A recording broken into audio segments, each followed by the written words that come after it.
So my name is Leonard, and I'm the librarian for digital humanities research at Yale University Library. My name is Lindsey King, and I'm one of the partners on Robots Reading Vogue. Robots Reading Vogue is a set of experiments on the ProQuest Vogue Archive, which is the entire digitized version of Vogue magazine back to 1892. One of the things that was exciting to us about the Vogue project was that the material was already digitized, that we didn't have to go through and scan 400,000 pages. So we wanted to see what we could do with that, applying digital humanities techniques. We used the tool that many people use in order to do topic modeling, which is the Mallet tool from the University of Massachusetts-Amherst. And we ingested what was probably about 110,000 articles taken from Vogue into the binary format that Mallet prefers to work with. And then we came to the point in the process where everybody who's ever tried to do topic modeling has to make this fateful decision of how many things is Vogue about. And you'll see this oftentimes in tutorials mentioned as, oh, just choose 20, choose 30. And we were no different. We chose about 20 topics to see what that would look like. And then later on, in order to sort of contrast that, we also ran a 50-topic model.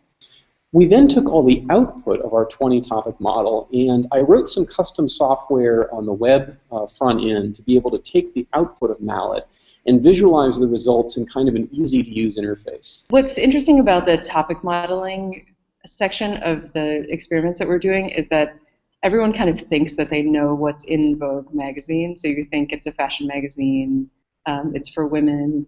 We've discovered that there's a lot of coverage of art, there's coverage of food, things that are more expected, maybe like dressmaking and fashion, but there's also this very strong women's health topic. You really see that topic rise in importance, at least as measured by the percentage of articles with over 20% saturation with a women's health topic, underneath a very particular editor, underneath Grace Mirabella, who was sort of well known for trying to take Vogue in a kind of new direction. If you click through on that big bump underneath Grace Mirabella, you'll see really interesting articles about heart disease, about birth control, about contraception, about the dangers of tanning. All these things that we might not think of as being part of a high fashion magazine. But I think this particular topic does a great example of explaining how Vogue isn't only about fashion. It really gives you an insight into a lot of the underlying societal changes taking place in the 60s and 70s. So one of the things that's useful to contrast topic modeling with is the Ngram tool, the ability to search for one or a couple words in a row and see those term frequencies rise and fall. So the health topic is a great one where I don't think I would have thought of looking for the word cancer over time. I'm pretty sure that if I did look for the word cancer in the Ngram search, I would see a curve that closely mirrors the women's health topic, but I didn't have to think of that. I let sort of the latent pattern in the term co-occurrence suggest a constellation, probably cancer, doctor, health are very important words.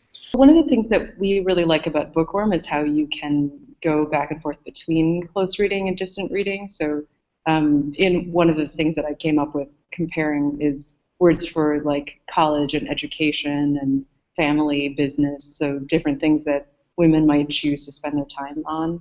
And then we came up with this weird bump for the word college. And so I wanted to look into what that actually, what's behind that, and it turned out it was in ads. So then I could actually click through to the specific ads that were causing that big spike. So it provides you with a way of searching that you wouldn't have had, but then you go back to your way of reading things closely. So we like to think of these two approaches as complementary, that you want to be surprised by things in the corpus, but you also want the ability to interrogate the corpus based on your specific question. You don't necessarily have to understand everything that's going on. You have to be able to think about it critically, like what are you actually looking at, what are you looking for, and then letting yourself be surprised by what you find.